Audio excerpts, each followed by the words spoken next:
Hello guys, আপনারা কেমন আছেন? আশা করি সবাই ভালো আছেন। আপনাদের প্রিয় ওয়েব সিরিজ গভীর জলের মাছ এই সিরিজটি প্রতি বৃহস্পতিবারে প্র্যাঙ্কিং অফিসিয়াল চ্যানেলে আসে। আপনারা এই সিরিজটি প্র্যাঙ্কিং চ্যানেলে আপলোড করা দেখতে পাচ্ছেন না। আপনারা ভেবেছেন গভীর জলের মাছ সিরিজটি শেষ হয়ে গেছে, কিন্তু লাস্টে এই সিরিজের নতুন মোড় ঘুরতে দেখা গেল। সাথী বলেছে তারা মূর্তি বেচে কোটিপতি হবে, কিন্তু মিরাজের তাতে হলো না।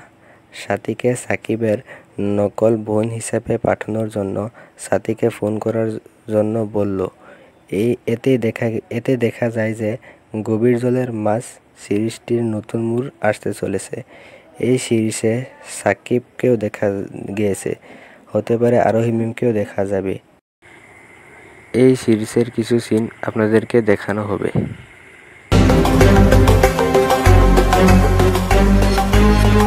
তীরে এসে তরি ডুবে গেল না, আমরা গভীর জলের মাছ।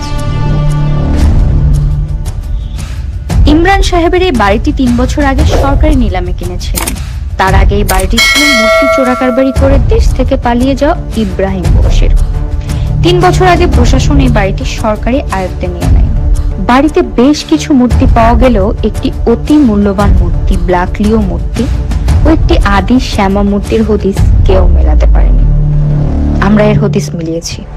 আমি একা খুঁজে পাওয়া মুশকিল ছিল, তাই একে একে ভাই, মা, বাবা সবাইকেই বাড়িতে এনেছিলাম।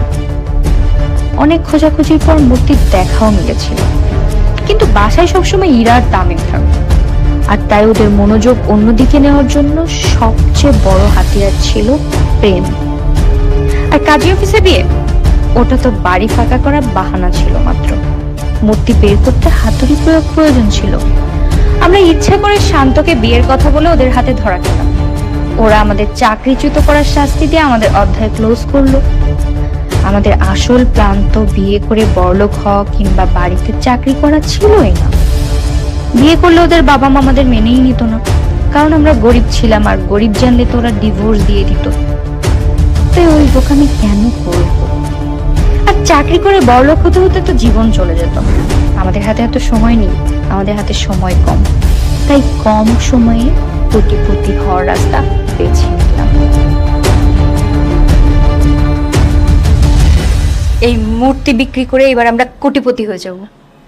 শুধু কোটিপতি হলেই হবে না, আমাদের আরো বড় হতে হবে। এটা আমাদের নেক্সট মিশন। দে কল দে।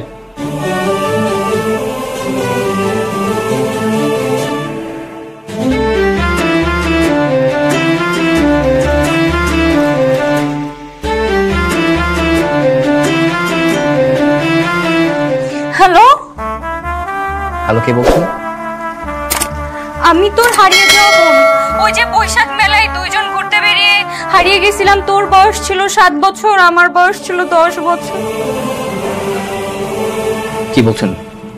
আপনি সত্যি সত্যি আমার বোন? হ্যাঁ হ্যাঁ, আমি তোর বোন। তুই কি আমার সাথে একটু দেখা করবি ভাই? ওকে, আপনি যদি সত্যি সত্যি আমার বোন হয়ে থাকেন তাহলে উপযুক্ত প্রমাণ নিয়ে আমি যে অ্যাড্রেস পাঠিয়ে দিচ্ছি সেই অ্যাড্রেসে চলে আসুন। ওকে ওকে, অ্যাড্রেসটা পাঠাই দে। হ্যাঁ